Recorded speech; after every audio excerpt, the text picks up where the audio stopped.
Good morning, everybody, and welcome back to Lopes on Movies, the best movie show, ever. I think it's the best one. I don't think there's ever been a better one. Connor, would you agree with that? Ever? Yeah. This is better than, Roger Ebert. This is better than anything, huh? Yeah. Okay, yeah, it is. Yeah, I agree. You have to have confidence, Connor. It's the only way that the listeners are going to trust in your movie opinions. I think beyond that, it's just you should have confidence in everything you do. Yeah, exactly. If you exude confidence, I think it goes a long way. This week, we're going to be doing something a little bit different, as with every week. We looked at the movies that were available to see in theaters last weekend, and I gotta be honest, for the second time on this show, I just really wasn't feeling any of them. I think maybe the best one to see might have been Toy Story 4, but as I always say, I'm not going to see a 4. It's 1, 2, 3 and done. If you ever get to 4, then I can't do that. That's what about Mad Max Fury Road, Joey? Well, that didn't have a number on it. So so it's just only if there's a number there? Yeah, if it's a number 4, I don't want to see that number. That's a bad number. Okay. So instead, we decided to do something crazy that no one's going to care about except for us. So Last week, we mentioned that Connor had attended an advanced screening of a movie called Say My Name. This was back, I think, in November of 2017 that he did this. And we had talked about how we didn't think the movie had gotten a release and we didn't know what was happening with it. It turns out that the movie did get a release maybe about 2 weeks ago. So the reason why Connor thought that it wasn't available and that he couldn't find it is that it literally just opened. So the release was not in theaters, however. The release was only streaming online. I think it got maybe a very, very limited release in theaters, maybe in New York or LA or something. I'm not entirely sure. But it is currently available on Amazon. You can rent it for, I think, $5 or something like that. And since that technically counts as a first release movie, we're going to talk about it. Yeah, we're going to talk about it. So, Connor, how about you give me the synopsis of Say My Name? Okay, sure. This is what IMDb has also. And I want to say also, in case anything comes back to me, I reread the terms of my non-disclosure agreement that I had to, agree to for Say My Name when I went to this advanced screening. And I am totally... Well, I went back because I wanted to find out when I actually saw this, and it was November of 2017. So it's been a while. And the movie was essentially done when I saw it. And I was one of the first audience screenings for it too, and I was also on the test panel after, and there was all the writers and stuff. I think I said last week in the back, but yes, the NDA said once it's released, I'm able to talk about it. So all right, awesome. I can talk free reign. It. Mary and Stanton's one-night stand at a hotel gets interrupted by a robbery, and the complete strangers are forced to help each other navigate a seedy underbelly of a sleepy Welsh island in order to get back their stolen property. It was directed by Jay Stern, stars Lisa Brenner, Nick Blood, and Kellen Jones. This was something that I saw it in advanced screening and finally got to see it. Again, I just rewatched it. Joey watched it, I think, over the weekend at some point. And so they did change a few things, and I think they changed it for the better. Interesting. Oh, but Joey, how about first off the bat, what did you think of this, seeing the final product? And then I'll tell you a little bit about what my initial impressions were when I first saw it, maybe the experience in general of the advanced screening, and then, how I think some things were changed or added. Yeah, sure. I think that sounds great. So before I get just into that, one of the interesting things about this, I think, is kind of how it's distributed. So we mentioned this is basically the modern day equivalent of a direct-to-video movie. It's a direct-to-streaming movie. And I think nowadays that might actually be a worse fate for a movie than direct-to-video was. Yeah. And the reason is that we're currently existing in this era of content available 24/7 and largely for free or for a subscription service that you're already paying for. So who is going to be browsing the Amazon movie directory? Say My Name, it costs $5 and then pay for it. I mean, this has no stars. This had no big marketing campaign. This has nothing about it that would make somebody want to watch it. and certainly not anything about it that would make them want to pay for it when they're already subscribed to, say, Netflix and have a vast amount of movies and things to watch that they do not have to pay an individual fee for. So for something like this, I'm not sure that really anybody is going to watch this on video on demand. Right. It currently has a total of 0 reviews on Amazon. Right. And I don't think that the direct-to-video distribution is doing it any favors. And I think that's a shame because it's really not bad. And more importantly than that, I think it's the kind of movie that back in the day, like, and I even can say that like 30 years to 70 years, it would have been a much easier sell. Nowadays, these kinds of movies do not really get wide distribution, definitely not in theaters. But this is the kind of thing that probably would have been capable of being really successful back when, for example, like romantic comedies were really a big thing back in like the 90s. Right, I was going to bring that up. Yeah, nowadays romantic comedies don't even get distribution at all. Yeah, they're pretty much... There are very few date movies or something. That used to be something that people did. Yeah, right. And now those are not a thing. Now those go to Netflix, and there's just something that you can just throw on, and it's if you have to pay for it, no one's going to click for it. Yeah, exactly. And I mean, people do watch them on Netflix. I think like every once in a while, you'll see a romantic comedy get released that like gets put on Netflix, and they get like a decent amount of traction. You see people talking about it, but that's because it's on Netflix, and if you're already subscribed to that service, you don't have to pay for it. Something like Say My Name doesn't have that luxury. You actually have to pay $5 to rent this, so that instantly puts it at a tremendous disadvantage at compared to like everything out there. But yeah, I mean, just my general thoughts on the movie. I think the best way to describe it would be it's very quaint and pleasant. You're spending a quick, relaxing 90 minutes with a lot of likable and fun characters on a very pretty Welsh island. There's really nothing remarkable about it, and as it goes on, it kind of loses a little bit of steam. I think the story is better in the beginning than it is at the end, but it never really gets anything less than charming. And I mean, sometimes that's enough. There's nothing in this that is out and out bad to me. It all feels very, very charming. And yeah, I think it's a shame that it's kind of put in a position where it's almost set up to fail. Yeah, that there's no doubt about that. And I think you're right. The first act is definitely the strongest part of it. And I also said that when I was in the first run of it in the screening.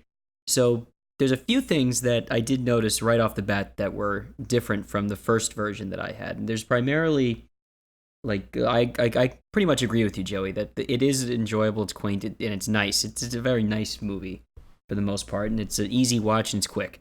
Mm-hmm.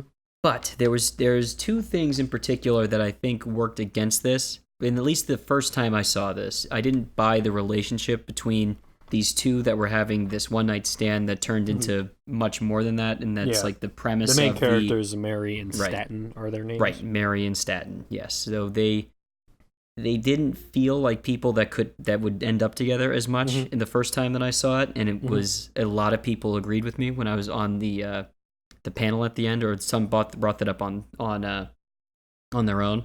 Mm-hmm.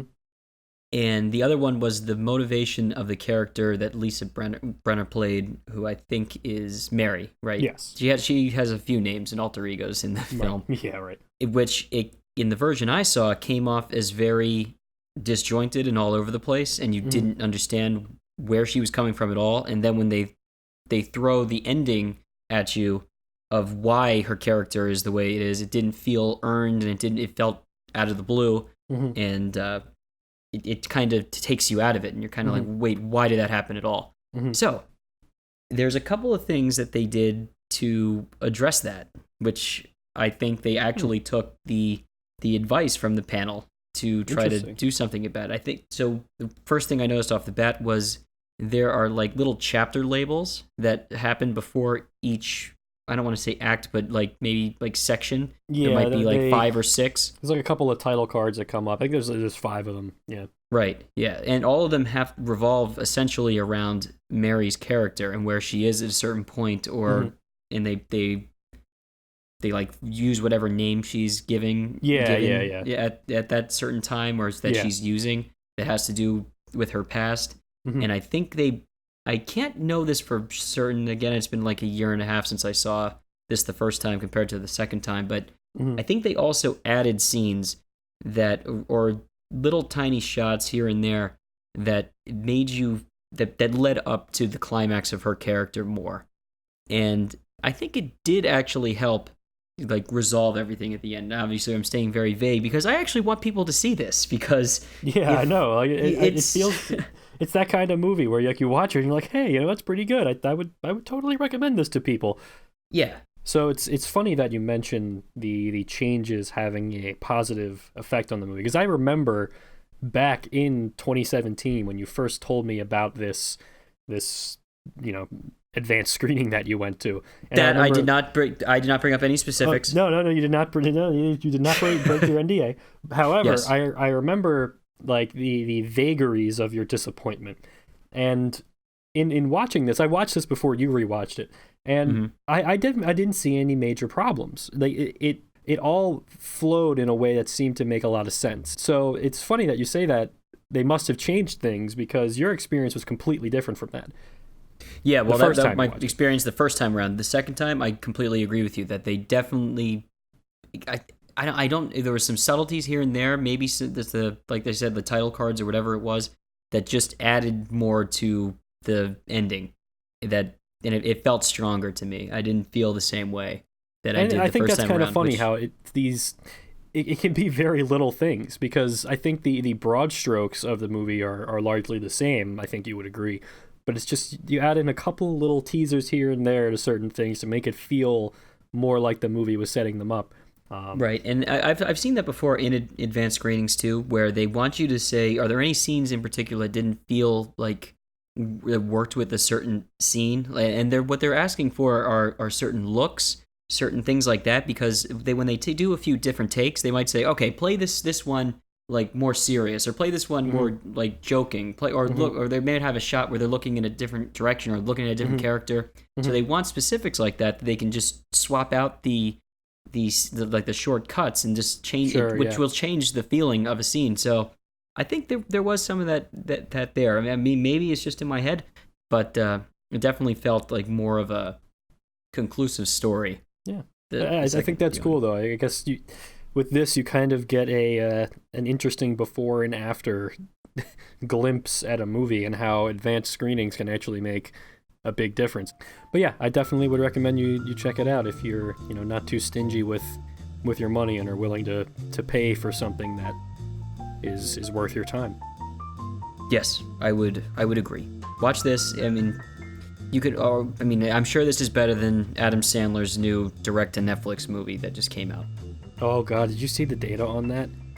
I did not. So it's like it's obviously fraudulent data, because Netflix themselves tweeted it out. But they said some ridiculous number of people watched Murder Mystery in its opening weekend, like the best opening for a comedy movie ever, or some garbage. Yeah, of course it cannot be trusted because it's Netflix coming out with those numbers themselves, and of course they don't let anybody see their numbers, so that could be any kind of fraudulent. But point being, man, these are the times we live in. Hey everyone, just wanted to take a moment to say, if you like what you're hearing, you can find us on Twitter @LopesOnMovies, and the backlog of all of our episodes is available on YouTube. Just search Lopes on Movies. And please feel free to reach out to us. You can email us at lopesonmovies@gmail.com or hit us up on Twitter. We want your feedback, and who knows, if we like what you have to say, maybe we could even have you on the show sometime. Alright, now back to the movies.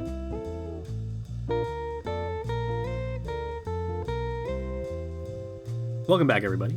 So for this second part of the episode, we are going to bring in our second New York correspondent, Mark. Hello. And we're going to talk about a recently released New York Times article called "How Will Movies as We Know Them Survive the Next 10 Years?" So as obviously everybody on this show is really into movies, but I think the idea of movies and going to the theater to see a movie is probably at its most...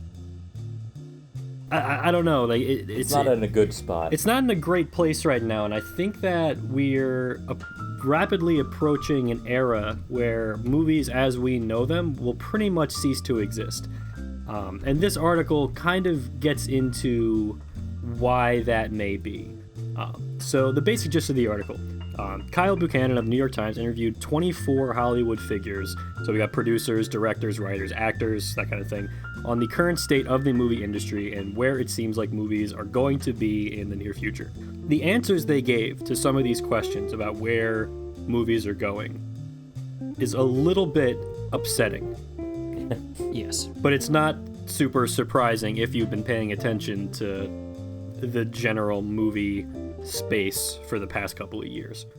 So the core of this article of what is going to be changing in the next decade of movies is the question of really the theater experience, what it means to want to have a theater experience at all, what movies fit that concept, what is replacing them. The main things seem to be streaming, particularly streaming on phones for some reason, and how those started to play into the actual filmmaking process, and if that makes movies not real movies, if it means that certain genres start going by the wayside or into streaming platforms instead.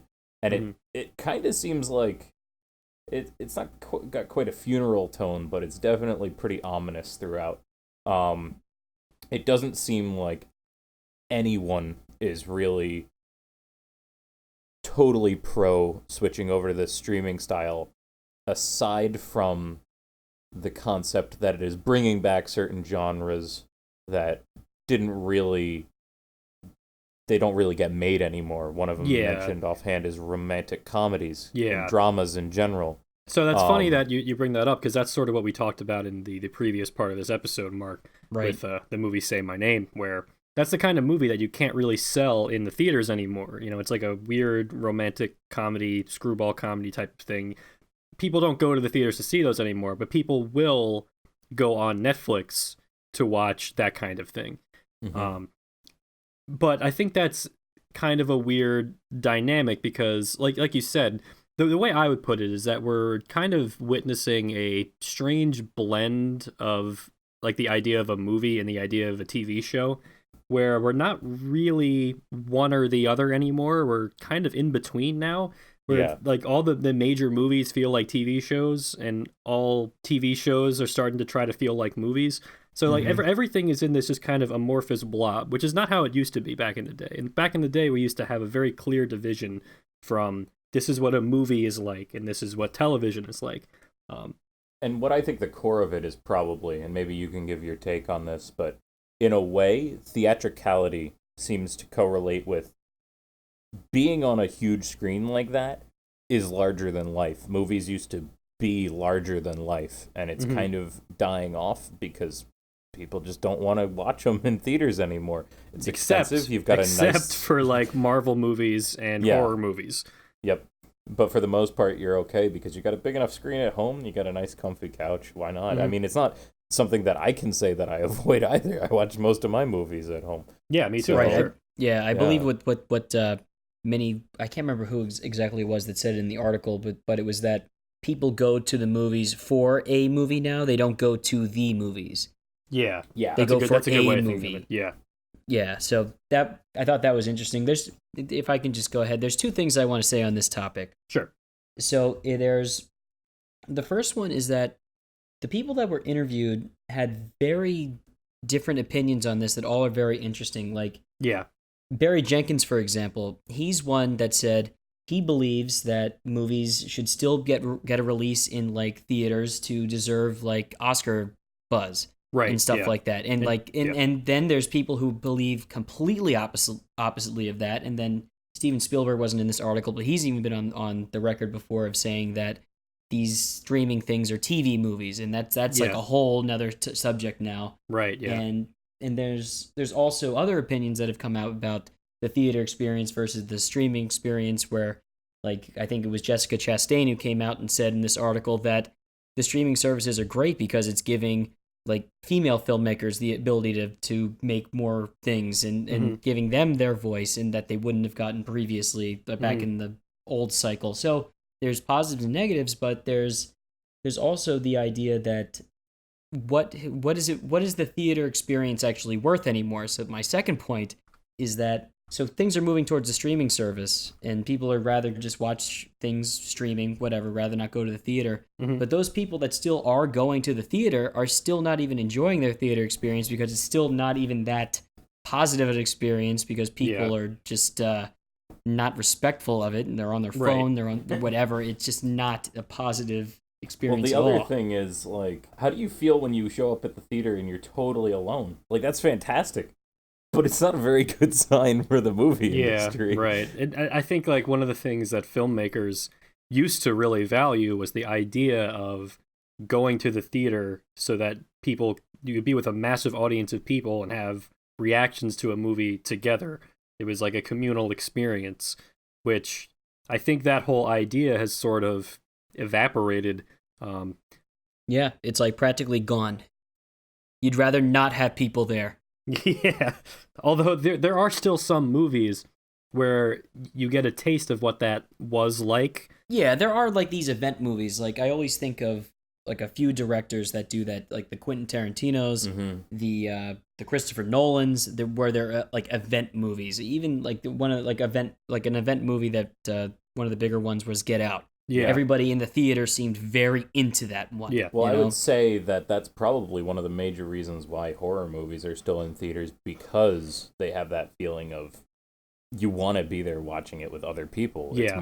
It's more fun. Yeah. In that, I think I talked about in a past episode or a past show, the Guillermo del Toro interview. Mm-hmm. He that I attended. He said that the best two types of films to watch in a theater have and will always be comedies and horror, because it's about that experience with other people. Yeah. So, okay. So there's, like you mentioned, Connor, there are kind of two competing views on this. There's the view that movies belong in the theater. A theatrical distribution is what makes a movie a movie. And then there's the people that think, no, it's all, movies are just, it's a medium where you have moving images and sound synchronized. That's all that really matters. Doesn't matter where it's presented. It's just, that's what a movie is. So those people are totally fine with streaming services giving people their chance to put, movies on them and not even have a theatrical distribution. But I think that the question there is not that simple, because I don't think that the format or the way a movie is presented is irrelevant. I think that is a key factor, because it informs the decisions that the filmmakers make while they're making a movie. So just one quote from this article that I thought was really telling was from the director Paul Feig. He says, in Lawrence of Arabia, of course, classic movie, one of the greatest shots of all time is when he comes over the vast landscape as this tiny little dot on a camel. There are moments when you want to do a cool shot like that, but you go, when people end up watching this on their phone, they're not going to see anything. It's a terrible way to have to think, but you've got to keep it in your brain. Even when we're doing an insert shot of writing on a computer screen, I'm like, you've got to make that bigger, because when that's on somebody's phone, they're not going to be able to read it. So if we think about that, where now that filmmakers have to contend with the idea that their movies are not going to be primarily designed for being viewed in a theater, they have to make choices that suit the medium that they're writing for. Yeah. Which is one of the reasons why we're seeing this kind of weird blend of like movies that look like TV, whereas TV is trying to make themselves look like movies. It really doesn't help either format, because they're both not playing to the strengths of their format. But I do think that it's important. Like I think Spielberg has a point. Like if you're designing a movie for a streaming service, then you're designing a movie to be viewed on a small screen. Yeah. And that limits the amount of visual creativity you can do.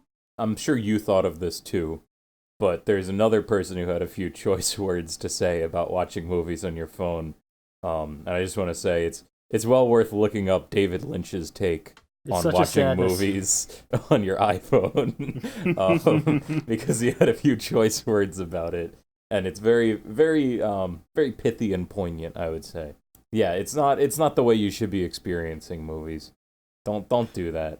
So I think everybody in Hollywood is trying to figure out what to do about the changing tastes of audiences and the public. So Jeffrey Katzenberg, who is the co-founder of DreamWorks Animation, he's apparently starting a new streaming service, and this is what he had to say. So what Quibi, which is his upcoming streaming service for mobile, is trying to do is get the next generation of film narrative. The first generation was movies, and they were principally 2-hour stories that were designed to be watched in a single setting in a movie theater. The next generation of film narrative was television, principally designed to be watched in 1-hour chapters in front of a television set. I believe the third generation of film narrative will be a merging of those two ideas, which is to tell 2-hour stories and chapters that are 7 to 10 minutes in length. We are actually doing long form and bite size. I don't know about you, but that's like the idea of like basically making like a YouTube series. YouTube series. Yeah, Yeah, sounds this like this sounds horrific to me. Yeah, I thought it was the dumbest thing ever. It honestly makes me want to throw up. But it is like an old person looking at YouTube and going, "Hey, I could do that." But listen, guys, I think the ultimate takeaway from this article is that people like us that care about movies and are passionate about movies and the idea of seeing a movie, just like a 2-hour experience that is a self-contained story designed specifically for a theater screen or a big screen.